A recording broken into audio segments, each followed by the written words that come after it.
pagi, saya Putu Ayeka Wulandari dengan nomor induk mahasiswa F1A019148. Hari ini saya akan memaparkan hasil asistensi tugas besar struktur kayu. Sebelumnya, saya akan memaparkan beberapa koreksi dari dosen pembimbing saya, yaitu yang pertama untuk kontrol lembutan yang terlalu jauh dari batas izin ini menunjukkan pemilihan dimensi yang digunakan terlalu besar. Yang kedua, untuk maksimum gaya-gaya batang pada kolom kombinasi terakhir bukan yang di highlight kuning. Dan perbaiki sesuai koreksi dan lanjutkan ke desain batang. Untuk koreksi yang pertama, pada kontrol lanjutan terdapat jarak yang cukup jauh, yaitu 0,44 dan 1,33. Tetapi jika saya merubah dimensi gording yang saya gunakan adalah sebesar 8/12. Saya lihat di sini di perhitungan saya untuk dimensi gording rencana 8/12. Tetapi jika saya menggunakan dimensi gording yang lebih kecil, yang sesuai dengan dimensi yang dijual di pasaran, yaitu 8/10, terdapat ketidakkontrolan pada kontrol momen,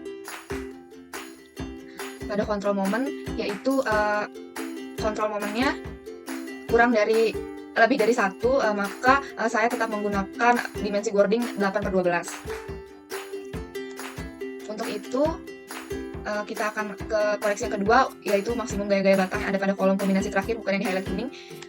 Untuk koreksi yang kedua, saya sudah memperbaiki pada tabel element forces frame, yaitu beban maksimum saya ternyata terletak pada kombinasi beban 1,2D ditambah 1,6L, yaitu bisa dilihat dari tabel tersebut sesuai dengan batang-batangnya. Untuk batang atas, ini adalah nilai maksimum tekannya. Untuk batang bawah, ini adalah nilai maksimum tariknya. Batang diagonal untuk maksimum tekan dan tariknya, dan batang vertikal juga untuk gaya maksimum tekan dan gaya maksimum tariknya. Baik, saya akan melanjutkan ke perencanaan dimensi batang kuda-kuda. Berikut adalah gambar dari tipe kuda-kuda yang saya dapat. Dan untuk pemilihan batang berdasarkan nilai batang terbesar yang dihitung dengan software SAP 2000.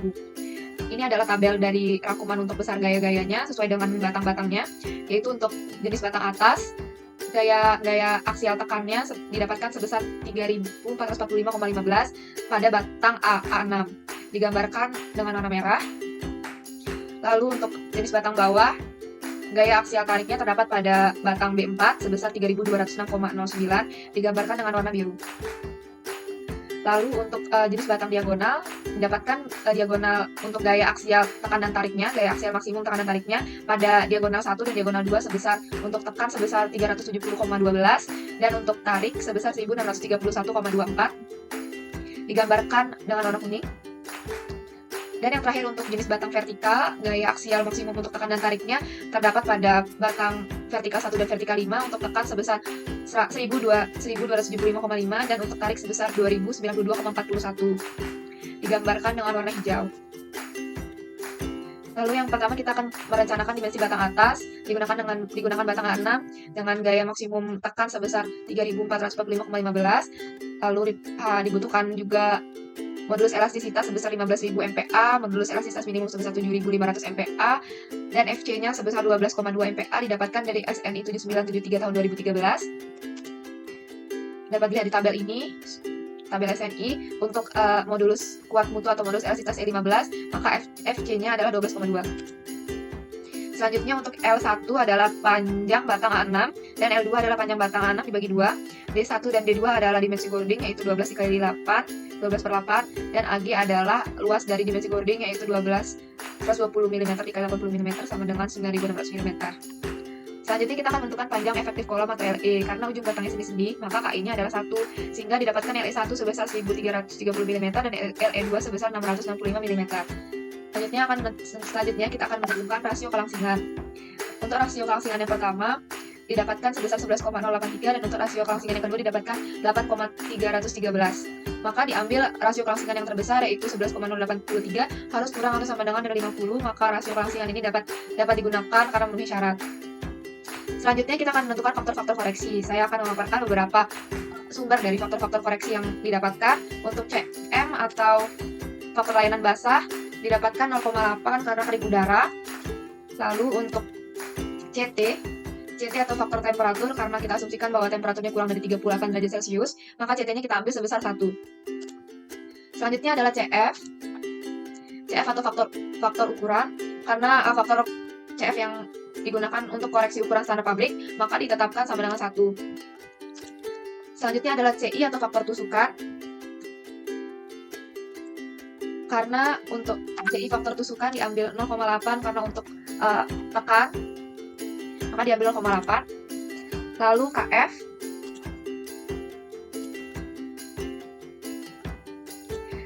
atau faktor konversi format didapatkan 2,4 untuk tekan. Selanjutnya adalah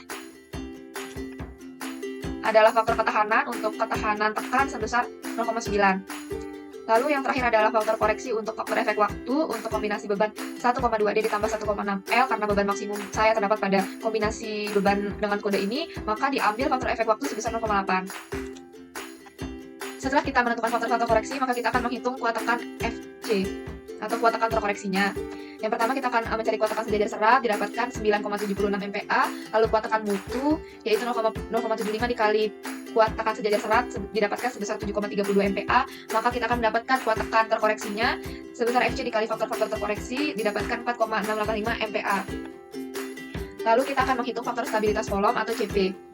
Yang pertama kita harus mencari FCE dulu, didapatkan FCE sebesar 50,187 MPa, lalu akan didapatkan CP sebesar 0,980. Dan CP akan digunakan untuk step selanjutnya untuk menentukan kuat tekan terkoreksi. Di sini kuat tekan terkoreksi adalah FC untuk FC kuat tekan mutu dikali dengan faktor-faktor koreksi yang lengkap didapatkan sebesar 7,93 MPa.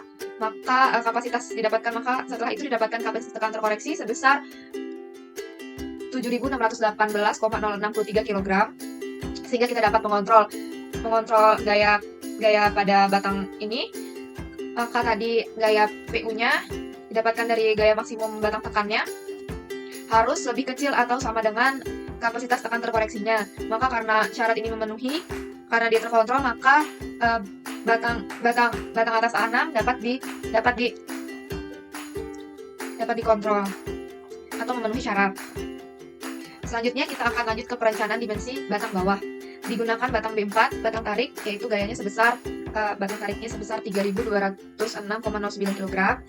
L1 adalah panjang dari batang 4, batang bawah B4 sebesar 1,33 meter. L2 adalah panjang batang B4 dibagi 2. Untuk FT-nya, untuk FT tarik didapatkan juga dari SNI. FT-nya sebesar 12,2. Baik, lanjut ke dimensi gording.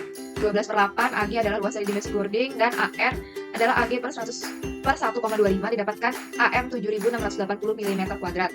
Dan faktor-faktor koreksinya kurang lebih sumbernya adalah sama tetapi berbeda, karena ini adalah untuk batang tarik, maka dikondisikan saja dengan tabel-tabel sumber dari SNI-nya. Lalu kita akan menghitung kuat tarik terkoreksi. Kuat tarik sejajar serat didapatkan sebesar 9,76 MPa, didapatkan kuat tarik mutu B sebesar 7,32, maka akan didapatkan kuat tarik terkoreksinya atau FT aksen sebesar 10,119 MPa. Lalu kita akan menghitung tahanan tarik terkoreksinya atau T aksen, yaitu FT dikali AN. FT-nya tadi kita dapat kuat tarik terkoreksinya sebesar 10,119 dikali AN-nya yang tadi adalah AG per 1,25 didapatkan 7.680, sehingga didapatkan tahanan tarik terkoreksinya sebesar 7.711,521 kg. Maka kita akan mengontrol gayanya, TU-nya harus lebih kecil atau sama dengan dari tahanan tarik terkoreksi. Gaya ini dapat dikontrol sehingga batang bawah B4 memenuhi syarat. Selanjutnya untuk perencanaan dimensi batang diagonal, sama caranya seperti perencanaan dimensi untuk batang tekan untuk batang atas. Didapatkan data-data sebagai berikut, lalu kita akan menentukan panjang efektif kolom, lalu kita akan menghitung rasio kelangsingan, lalu menentukan faktor sehingga didapatkan kuat tekan terkoreksinya. Lalu kita akan menghitung stabilitas kolom CP, didapatkan stabilitas kolom CP 0,981, sehingga akan digunakan pada menghitung kapasitas tekanan terkoreksi, didapatkan kuat tekan terkoreksi sebesar 7,945 MPa.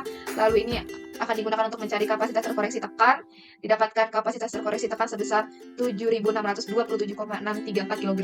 Lalu kita akan mengontrol gaya pada batang.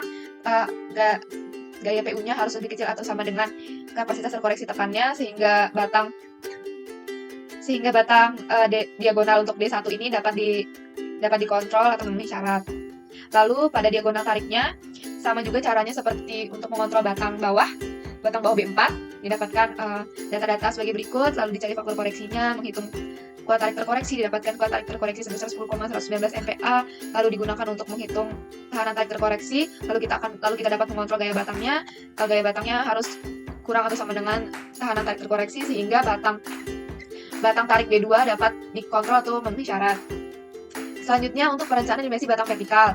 Untuk batang tekan digunakan vertikal 1 dengan data-data sebagai berikut. Caranya juga sama. Kita akan menentukan efektif kolom terlebih dahulu, lalu mendapatkan rasio kelangsingan tiang.